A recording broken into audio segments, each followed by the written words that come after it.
Hello दोस्तों, आज हम बात करेंगे एक ऐसे इंपॉर्टेंट टॉपिक पर जो बहुत से लोगों को कंफ्यूज करता है। अगर आप किसी लीगल केस में हैं हो और चाहते हो कि एक टेम्पररी रिलीफ मिले तो आपको स्टे ऑर्डर की जरूरत हो सकती है।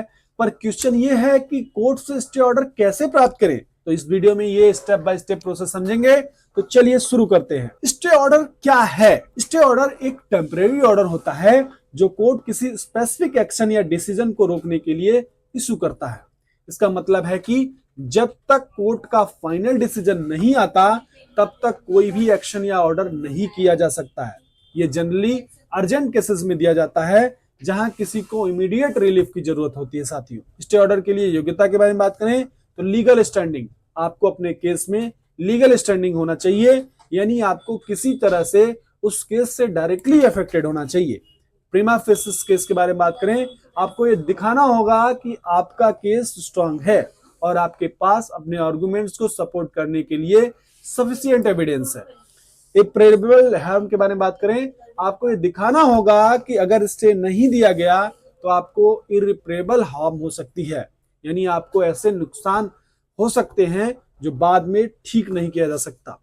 स्टे ऑर्डर के लिए आवेदन कैसे करें साथियों? उचित कोर्ट में आवेदन, एप्लीकेशन को अप्रोप्रिएट करें, कोर्ट में फाइल करना होता है। जैसे अगर केस सिविल है तो डिस्ट्रिक्ट कोर्ट में, और अगर क्रिमिनल मैटर है तो हाई कोर्ट में जा सकते हैं। अर्जेंसी को ध्यान में रखते हुए आप इमरजेंसी पिटीशन भी फाइल कर सकते हैं, जिसमें आप कोर्ट को बता सकते हैं कि आपको इंटरमीडिएट रिलीफ की जरूरत है। साथियों, return application and supporting documents को समझते हैं। एप्लीकेशन में आपको अपने केस के बारे में डिटेल्स देनी होती है। इसके साथ डॉक्यूमेंट और प्रूफ भी प्रोवाइड करना पड़ते हैं जो आपके आर्गुमेंट्स को सपोर्ट करता है। साथियों, आपको ये दिखाना होगा कि अगर स्टे नहीं दिया गया तो आपको भी इर्रेपरेबल लॉस हो सकता है और आपके केस की मेरिट भी स्ट्रांग है। स्टे ऑर्डर देने की प्रक्रिया को समझते हैं। कोर्ट की इंक्वायरी होती है, यानी कोर्ट आपके एप्लीकेशन को देखने के बाद प्राइमा फेसिस केसेस का असेसमेंट करेगा। अगर कोर्ट को लगता है कि आपका केस स्ट्रांग है और आपके स्टे की जरूरत है तो वो टेम्पररी स्टे ऑर्डर पास कर सकता है। हेयरिंग कोर्ट आपकी एप्लीकेशन पर हेयरिंग शेड्यूल करेगा, जिसमें दोनों पार्टीज अपनी बात रखेंगे। इंटरिम स्टे के बारे में बात करें तो कोर्ट अगर आपके केस में इमरजेंसी देखेगा तो वो इंटरिम स्टे ऑर्डर भी पास कर सकता है, जो एक टेम्पररी रिलीफ होगा। साथ स्टे ऑर्डर के बाद क्या होगा समझते हैं। टेम्पररी रिलीफ, जब तक कोर्ट का फाइनल डिसीजन नहीं आता तब तक स्टे ऑर्डर आपको जो है रिलीफ देगा। फर्दर हियरिंग को समझते हैं।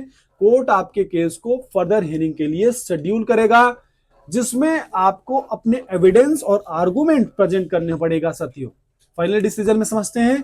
अगर फाइनल डिसीजन आपके फेवर में होता है तो कोर्ट का स्टे ऑर्डर परमानेंट ऑर्डर बन सकता है। साथियों, स्टे ऑर्डर को चैलेंजिंग करने को समझते हैं। साथियों, अगर दूसरी पार्टी को लगता है कि स्टे ऑर्डर गलत दिया गया है तो वो अपील कर सकता है। अपील प्रोसेस में अगर आपने जो है लोअर कोर्ट में स्टे ऑर्डर दिया है और उसका अगेंस्ट अपील करना चाहते हैं तो आप हायर कोर्ट में अपील फाइल कर सकते हैं। स्टे ऑर्डर के फायदे और नुकसान को समझते हैं। साथियों, फायदा समझते हैं। सबसे पहले आपको इंटरमीडिएट रिलीफ मिलता है। दूसरा फायदा है, अगर किसी एक्शन को रोकने की जरूरत हो तो स्टे ऑर्डर काफी हेल्प करता है। तीसरा फायदा है नुकसान, दो फायदे मैंने बताया। नुकसान के बारे में बात करते हैं। स्टे ऑर्डर टेम्पररी होता है और अगर आपके केस वीक है तो कोर्ट उससे कैंसिल कर सकता है। दूसरा नुकसान है, कोर्ट में टाइम कंज्यूमिंग प्रोसेस हो सकती है। तो दोस्तों, ये था हमारी वीडियो कोर्ट से स्टे ऑर्डर कैसे प्राप्त करें इसके बारे में। अगर आपको लगता है कि आपके केस में स्टे ऑर्डर की जरूरत है तो अपने लीगल राइट्स को समझना बहुत जरूरी है। हमेशा अपने लॉयर से एडवाइस लें और जो प्रोसेस में बताया गया है उसे फॉलो करें। अगर ये वीडियो हेल्पफुल लगा हो तो इसे लाइक करिए, शेयर करिए और चैनल को सब्सक्राइब करिए। अगर आपको कोई क्वेश्चन है तो कमेंट बॉक्स सेक्शन में पूछिए। मैं मिलता हूं आपको अगले वीडियो में। तब तक के लिए स्टे सेफ, स्टे इन्फॉर्म। जय हिंद, जय भारत।